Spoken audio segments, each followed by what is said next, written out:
Welcome to Sharma ji की कहानियाँ। हमारी आज की कहानी है तलाक। फैमिली कोर्ट की सीढ़ियाँ उतरते हुए पीछे से आते हुई आवाज़ सुनकर वह ठिठक कर वहीं रुक गई। उसने पीछे मुड़कर देखा।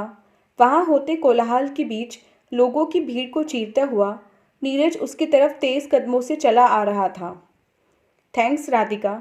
उसके नज़दीक पहुंच नीरज ने अपने मुंह से जब आभार के दो शब्द निकाले तो राधिका का चेहरा एक अनचाही पीड़ा के दर्द से तन गया। उसने नीरज के चेहरे पर नज़र डाली।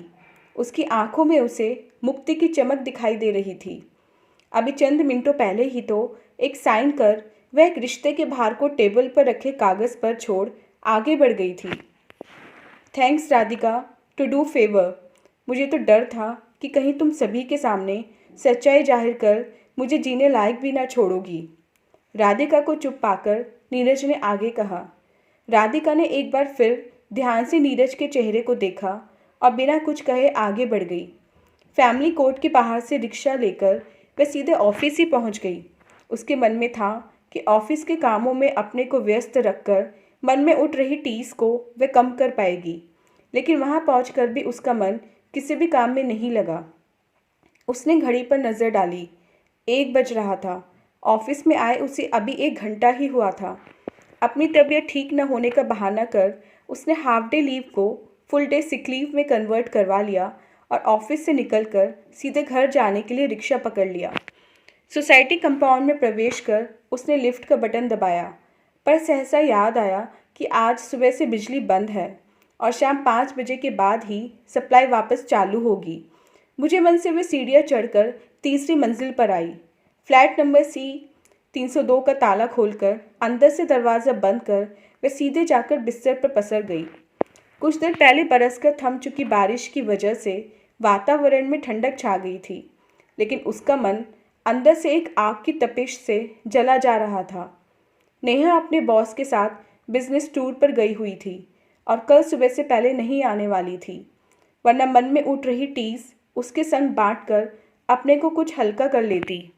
बेडरूम में उसे घबराहट होने लगी तो वह उठकर हॉल में आकर सोफे पर सिर टिकाकर बैठ गई। उसकी आंखों के आगे जिंदगी के पिछले 4 साल घूमने लगे। चलो अच्छा ही है, 2 दोस्तों के बच्चे अब शादी की गांठ से बंध जाएंगे तो दोस्ती अब रिश्तेदारी में बदलकर और पक्की हो जाएगी।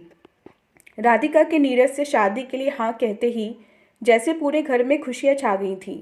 राधिका के पिता ने अपने दोस्त का मुंह मीठा करवाया और गले से लगा लिया।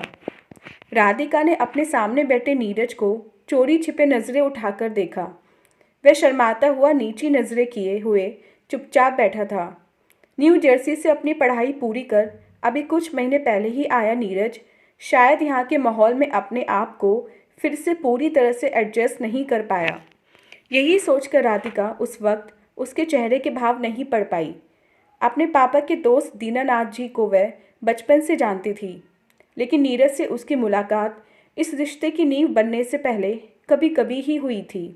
12वीं पास करने के बाद नीरज 5 साल के लिए स्टूडेंट वीज़ा पर न्यू जर्सी चला गया था और जब वापस आया तो पहले ही मुलाकात में चंद घंटों की बातों के बाद उनकी शादी का फैसला हो गया।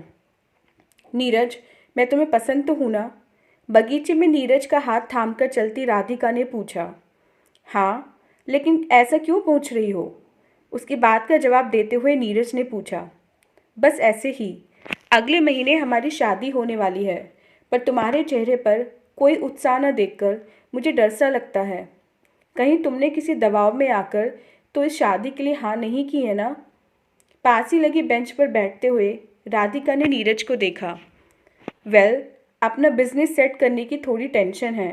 इसी उलझन में रहता हूँ कि कहीं शादी का ये फैसला जल्दी तो नहीं ले लिया। कहते हुए नीरज ने अपनी पैंट की जेब से रुमाल निकाला और माथे पर उभर आई पसीने की बूंदों को पोंछ डाला। इसमें टेंशन लेने वाली बात ही क्या है? शादी तो समय पर हो ही जानी चाहिए। वैसे भी जीने के लिए पैसा नहीं, अपने लोगों के पास होने की ज़रूरत होती है। कहते हुए राधिका ने नीरज के कंधे पर अपना सिर टिका दिया। डर सा बना रहता है। नीरज ने अपने हाथ में अभी भी रुमाल पकड़ रखा था। छोड़ो भी अब ये डर और कोई रोमांटिक बात करो ना मुझसे। कहते हुए राधिका ने आसपास नज़र दौड़ाई। बगीचे में अधिकांश जोड़े अपनी ही मस्ती में खोए हुए थे। सहसा राधिका नीरज के और करीब आ गई और उसके हाथ की उंगलियां उसकी छाती पर हरकत करने लगी। यह क्या हरकत है राधिका? कहते हुए नीरज ने एक झटके से राधिका को अपने से दूर कर दिया और अपनी जगह से खड़ा हो गया। राधिका के लिए नीरज का यह व्यवहार अप्रत्याशित था। वह नीरज की इस हरकत से सहम गई। तभी दरवाजे की घंटी बज उठी। राधिका अपनी यादों से बाहर निकलकर खड़ी हुई और दरवाज़ा खोला। नेहा प्रधान हैं? दरवाजे पर कुरियर वाला खड़ा था। जी, इस वक्त वह घर पर नहीं है। लाइए मैं साइन कर देती हूँ। राधिका ने पैकेट लेने के लिए अपना हाथ आगे बढ़ाया।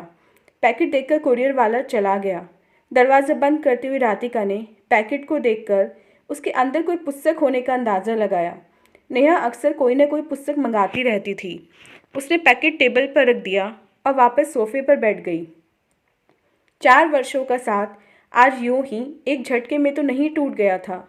उसके पीछे की भूमिका तो शायद शादी के पहले से ही बन चुकी थी। पर नीरज का मौन राधिका की जिंदगी भी दांव पर लगा गया। नीरज के बारे में और सोचते हुए उसका चेहरा तन गया। नीरज, तुम्हारे मन में आखिर चल क्या रहा है? हमारी शादी हुए 1 महीने से ज़्यादा हो गया और 10 दिनों के अच्छे खासे हनीमून के बाद भी तुम्हारे चेहरे पर नई नई शादी वाली खुशी नदारद सी है। बात क्या है? मुझसे तो खुलकर कहो। पूरे हनीमून के दौरान राधिका ने महसूस किया कि नीरज हमेशा उससे एक सीमित अंतर बनाकर रह रहा है। रात के हसीन पल भी उसे रोमांचित नहीं कर पा रहे थे। वह बस शादी के बाद की रातों को एक जिम्मेदारी मानकर जैसे तैसे निभा ही रहा था। हनीमून से लौटकर आने के बाद राधिका के चेहरे पर अतृप्ति के भाव छाए हुए थे।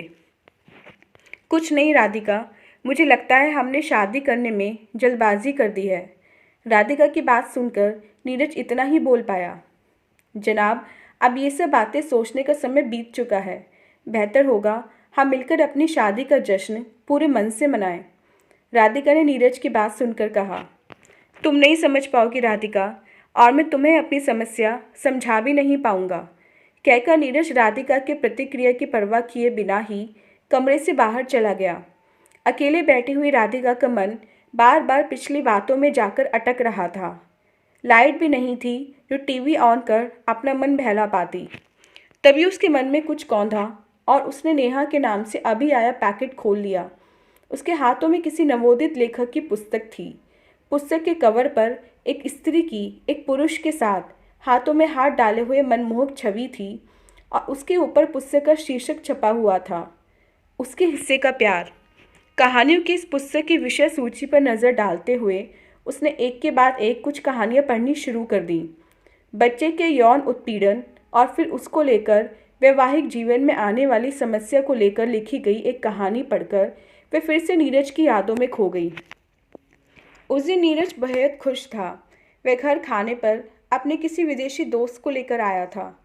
राधिका, 2 दिनों पहले मैं अपने जिस दोस्त की बात कर रहा था वह ये माइक है। न्यू जर्सी में हम दोनों रूममेट थे और साथ ही पढ़ते थे। नीरज ने राधिका को माइक का परिचय देते हुए कहा। राधिका ने अपने पति की बाजू में खड़े उस श्वेत वर्णी स्निग्ध त्वचा वाले लंबे व छरहरे युवक पर नज़र डाली। राधिका को पहली ही नज़र में नीरज का ये दोस्त बिल्कुल पसंद नहीं आया।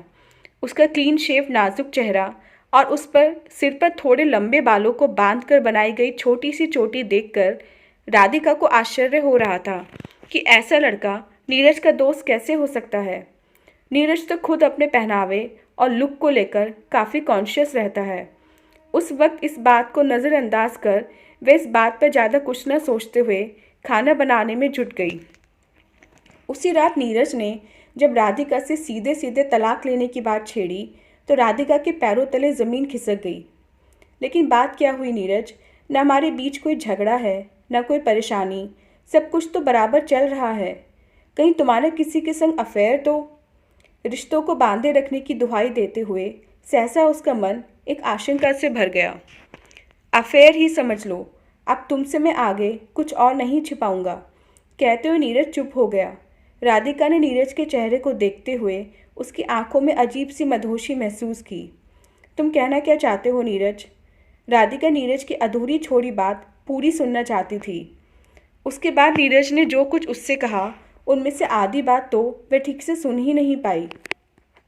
तुम्हारे संग मेरी शादी मेरे लिए एक जुआ ही थी। मैं अपनी सारी जिंदगी इसी तरह कश्मकश में गुजार देता, पर अब यह कुछ नामुमकिन सा लगता है राधिका। बेहतर होगा हम अपने अपने रास्ते अलग अलग ही तय करें। नीरज से शादी टूटने से पहले कहे गए आखिरी वाक्य उसके दिमाग में बार बार कौंधने लगे। राधिका ने कमरे की लाइट बंद कर दी और चुपचाप लेटकर सारी रात अपनी बर्बादी पर आंसू बहाती रही। अब एक ही घर में नीरज के साथ रहते हुए वह अपने आप को एक अजनबी महसूस कर रही थी।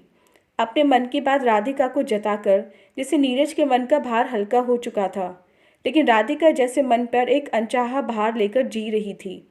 जब उसके मन का भार असहनीय हो गया तो वह नीरज के घर की दहलीज छोड़कर अपने पिता के घर आ गई। फिर जो हुआ वह आज के दिन में परिणत होकर उसके सामने खड़ा था।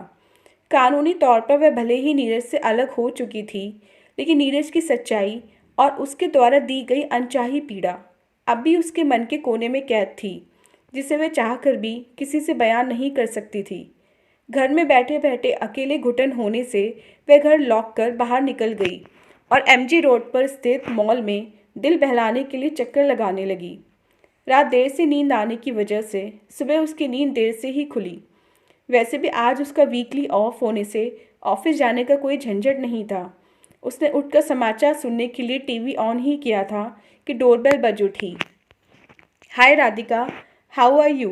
दरवाजे खोलते ही नेहा राधिका से लिपट गई। मैं ठीक हूँ, तेरा टूर कैसा रहा? राधिका के चेहरे पर एक फीकी सी मुस्कान तैर गई। बॉस के साथ टूर हमेशा ही मज़ेदार रहता है। वैसे भी अब जिंदगी ऐसे मोड़ तक पहुँच गई है जहाँ से वापस लौटना संभव ही नहीं। यह टूर तो एक बहाना होता है एकांत पाने का, कहते हुए नेहा सोफे पर पसर गई। राधिका ने रिमोट उठाकर चुपचाप न्यूज़ चैनल शुरू कर दिया। सुन, कल तेरी आखिरी सुनवाई थी ना फैमिली कोर्ट में, क्या फैसला आया? नेहा ने राधिका को अपने पास खींचते हुए उससे पूछा। फैसला तो पहले से ही तय था, बस साइन ही करने तो जाना था, राधिका ने बेमन से जवाब दिया। लेकिन तूने अभी तक नहीं बताया कि आखिर ऐसा क्या हुआ जो तूने नीरज से अलग होने का फैसला ले लिया। पिछले 1 साल से साथ रहने के बावजूद राधिका ने अपनी जिंदगी का एक अधूरा सच नेहा से अब तक छिपाए रखा था। भारत की न्याय प्रणाली में एक ऐतिहासिक फैसला, सेक्शन 377 के तहत अब गे और लेस्बियन संबंध वैध। तभी टीवी स्क्रीन पर आती ब्रेकिंग न्यूज़ देखकर राधिका असहज हो गई। स्ट्रेंज, नेहा ने न्यूज़ पर अपनी छोटी सी प्रतिक्रिया जताते हुए राधिका से फिर से पूछा। तूने बताया नहीं राधिका, कुछ कारण तो रहा होगा ना? बस समझ ले, कल उसे एक अनचाहे रिश्ते से कानूनी तौर पर मुक्ति मिली और आज उस मुक्ति की खुशी मनाने का मौका भी उसी कानून ने उसे दे दिया। राधिका की नज़रें अभी भी टीवी स्क्रीन पर जमी हुई थीं, लेकिन नेहा उसकी नम हो चुकी आंखों में तैर रही खामोशी को पढ़ चुकी थी। तो दोस्तों, ये थी हमारी आज की कहानी। उम्मीद करते हुए कहानी आपको पसंद आई होगी। मिलते हैं अपनी नेक्स्ट वीडियो में इससे नेक्स्ट कहानी के साथ। तब तक के लिए आज्ञा दीजिए। धन्यवाद।